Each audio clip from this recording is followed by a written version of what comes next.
यहाँ से 20.2.1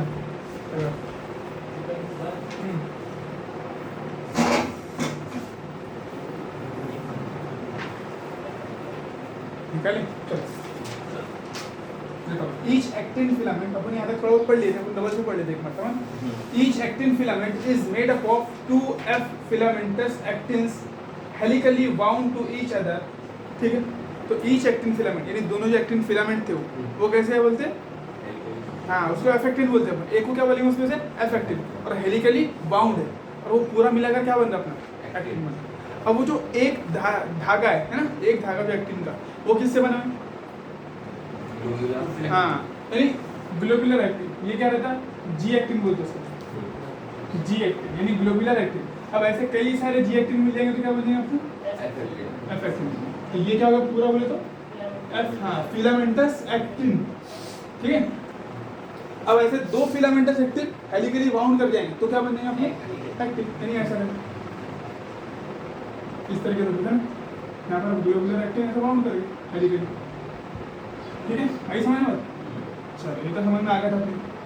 फिर इसके अलावा अपने क्या देखें कि इस दो फिलामेंट के ऊपर, दो फिलामेंट के ऊपर ट्रोपोमायोसिन के, इसके पैरेलल पे दो फिलामेंट ट्रोपोमायोसिन के उसके ऊपर है ना, किसके, ट्रोपोमायोसिन के, एक ऊपर हो गया एक नीचे बना लेंगे, ठीक है। ये दो फिलामेंट वो तो समझ में आ गया था अपने से। तो दो एफ एक्टिन और दो ट्रोपोमायोसिन, और उसके ऊपर कहीं कहीं पर क्या है, 3 सब यूनिट्स ऑफ ट्रोपोनिन। क्या ये ट्रोपोनिन है ना, ठीक। चलो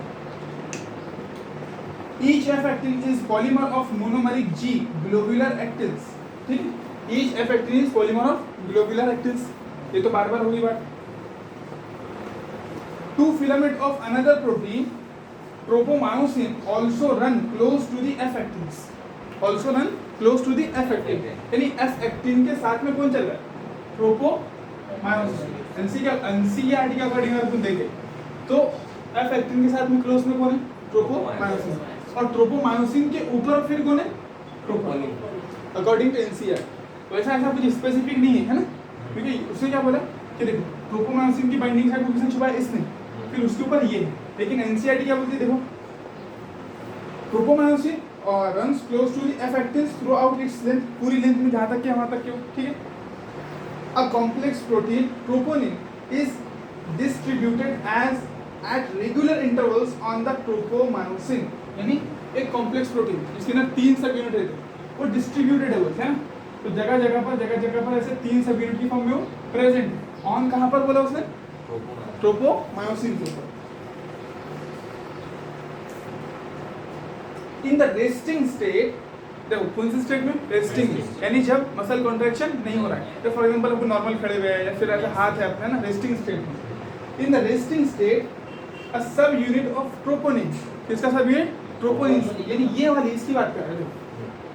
एक्चुअल में क्या होगा, एक्चुअल केस क्या है अपना,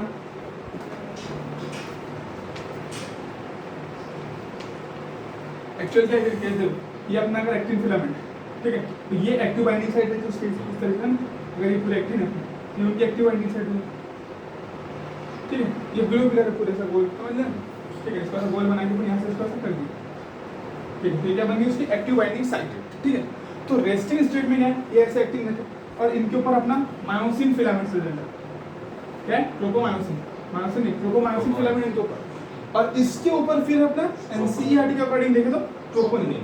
लेकिन यहाँ पर एनसीईआरटी क्या बोलती है कि इन द रेस्टिंग स्टेट, जब नॉर्मल स्टेट में है वहाँ पर अ सब यूनिट ऑफ ट्रोपोनिन्स, यानी इनके सब यूनिट, क्योंकि देखो ये क्या है, ये पूरे तुम्हारे एक्टिव होंगे, उसके ऊपर तुमने एक धागा डाल दी, ऐसा एक कपड़ा डाल दी, उसके ऊपर फिर तुम पत्थर रखते ना ताकि उड़ ना जाए करके, तो वैसे पत्थर है ना, कोई भी चीज़ के ऊपर अपन वजन रखते ना, तो वो वजन है जिसकी वजह से ये हटेगा नहीं।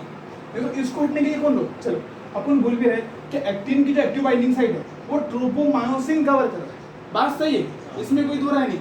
लेकिन अगर ये चीज़ नहीं होती तो फिर तो हटने के लिए कभी भी हट जाता था ना, जैसे तुमने कपड़ा रख दिया खींच झाँक कर, लेकिन वो कपड़ा तो कभी भी हट जाएगा, सही बात है ना। तो ये वजन का काम करती है, समझे, ये लॉक के जैसा है, इसकी वजह से वो हट नहीं पाएगा, समझे बड़ी। तो इसलिए अपन बोलते हैं कि एक्चुअल में किसकी वजह से नहीं हट रहा, एक्चुअल में वाकई तौर पर उसको बाइंड यानी उसको कवर किसने करा? ट्रोपोनिन ने, क्योंकि उसी की वजह से तो रुका हुआ है ना वो। अगर इसको हटा दे तो ये तो फिर कभी भी हट जाएगा, समझे? हाँ, अगर एक्चुअल में देखा जाए यानी अगर स्ट्रक्चरली देखा जाए, स्ट्रक्चरली तो एक्टिव की एक्टिव बाइंडिंग साइट जो रहती है ना, ये वाली एक्टिव बाइंडिंग साइट मायोसिन की ऑन एक्टिन, वो किसने कवर करा? ट्रोपोमायोसिन, ट्रोपोमायोसिन ने। वो स्ट्रक्चरली बात कर रहे हैं और उसके ऊपर फिर ये वजन रखा है। लेकिन रिस्पॉन्सिबल कौन है छुपाने के लिए? अगर इसको हटा दे तो खुद ब खुद हट जाएगी। हाँ, स्ट्रक्चर में देखा जाए तो ट्रोपोमायोसिन छुपा रहा है, लेकिन फंक्शनली तौर पर देखा जाए तो ये वजन की वजह से वो छुपी हुई है, ये तो कभी बढ़ जाती है। तो अपन यहाँ पर क्या में बात करें? फंक्शनल बात कर रहे हैं, नहीं वजन की वजह से बात कर रहे हैं। यहाँ पर एनसीईआरटी क्या बोलती है कि एक्टिन मायोसिन ट्रोपोमायोसिन ने नहीं छुपाया बोलती है, वो बोलती है कि ट्रोपोनिन ने छुपा लिया। क्या बोलती है? ट्रोपोनिन ने छुपा लिया। तो इन troponin resting state a subunit of troponin marks the active binding site for myosin. किसके लिए? ये किसकी साइड है? मायोसिन की जुड़ने की साइड है, ऑन एक्टिन। कहाँ पर? Actin. marks the active binding site for myosin on actin filament. समझे लाइन? ठीक है, चलो ये थोड़ी कॉम्प्लेक्स लाइन थी, समझ में आ गई ना चीजें? तो अपने को क्या मान के चलना है? कौन छुपाता एक्टिव बाइंडिंग साइट? ट्रोपोमायोसिन नहीं, ट्रोपोनिन। कौन? ट्रोपोनिन। बस। तो क्वेश्चन आया कि which of the following protein marks the active binding site for myosin on actin, तो अपने क्या बोलना पड़ेगा? Troponin.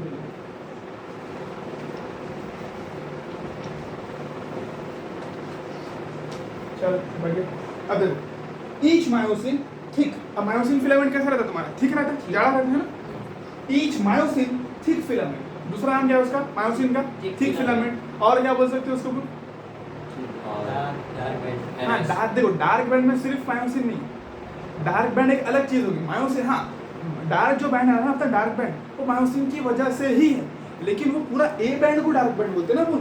A band, anisotropic band, तो उसके अंदर मायोसिन एक्टिन दोनों आते हैं, लेकिन यहाँ पर अपन स्पेसिफिकली सिर्फ मायोसिन की बात कर रहे हैं, तो अपन उसको थिक फिलामेंट बोल सकते हैं और मायोसिन बोल सकते हैं।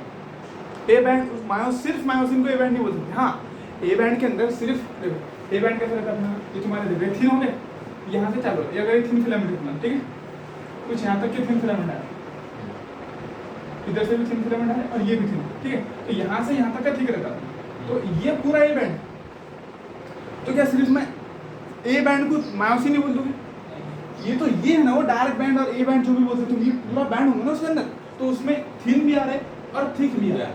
इसीलिए मैं सिर्फ ए बैंड को मायोसिन नहीं बोल सकता। हाँ, ये बोल सकता कि ए बैंड के अंदर मेजॉरिटी मायोसिन की है, लेकिन मायोसिन सिर्फ इतने को बोल सकते, इतनी प्रोटीन को क्या बोल रहे हैं? इतने फिलामेंट को मायोसिन बोल। समझे बात? डाउट भी क्लियर हो गया? तो बैंड्स वो अलग हो गए। मायोसिन के सिर्फ दो ही नाम, एक थिक फिलामेंट, एक मायोसिन। समझे? और ए बैंड के कितने नाम? एक तो एनाइसोट्रॉपिक बैंड बोल सकते हो उसको, थिक बैंड भी बोल सकते हो उसको, है ना? और बस ये दो बोल सकते हो, और कुछ बोल सकते हो? देखो पीछे लिखा रहो, डार्क बैंड। हाँ, डार्क बैंड भी बोल सकते हैं, है ना?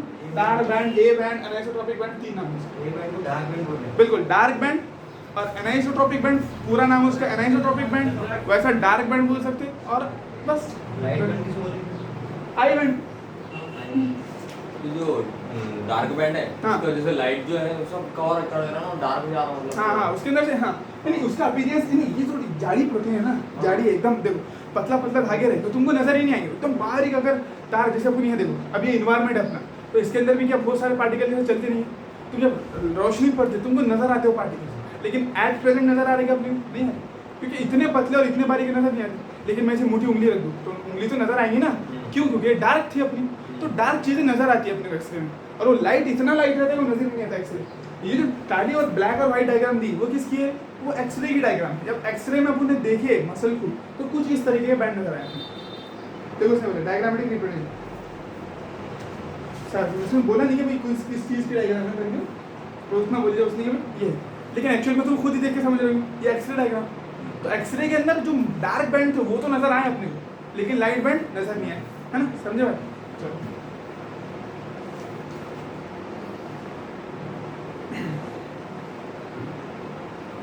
ये भी डाउट क्लियर होगा तुम्हारा। इसमें बहुत कंफ्यूज रहते हैं कि भाई ए बैंड और क्या एक्टिन मायोसिन, तो एक्टिन और मायोसिन सिर्फ ये देखो, इसको सिर्फ क्या बोलेंगे हम? मायोसिन बोलेंगे। सिर्फ ये एक ऐसे जो फिलामेंट है उसको क्या बोलेंगे? एक्टिन बोलेंगे। लेकिन ये पूरे बैंड को क्या बोलेंगे? Dark band